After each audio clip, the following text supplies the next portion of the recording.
Dennis Stapley went to sleep one day, and when he woke up, his whole life had changed. He was lost, but he found himself in his garage.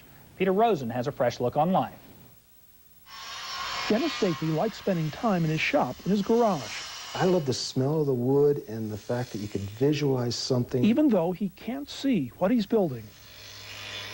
When I was a plumber for 17 years. Years ago, Stapley took a nap. It was in the afternoon, and I woke up 20 minutes later. And his whole life changed. Basically had the eyesight I have now. You were blind.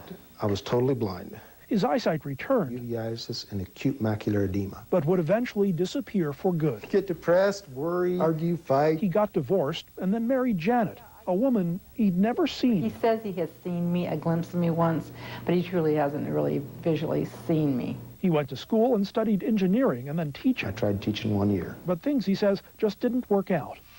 Stapley decided if he couldn't find a job he liked, he'd create his own with power tools.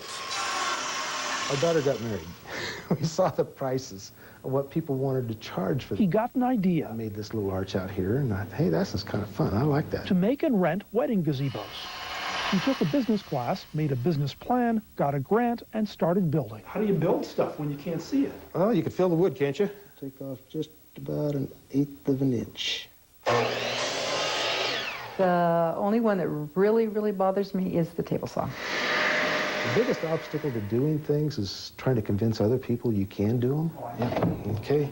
There's very few things I can't do. I don't look at him as a blind man. Coffin. I made it originally for my father-in-law. In fact, because he can do so much, it's easy to forget he is blind. Okay. Progress has been slow, but he says he's happier. Maybe Dennis Stapley can see what he's building, his future. I'm Peter Rosen with a fresh look on life. Stapley says he can no longer work as a plumber, but he still does some plumbing around their house. They're going to go through the path of least resistance.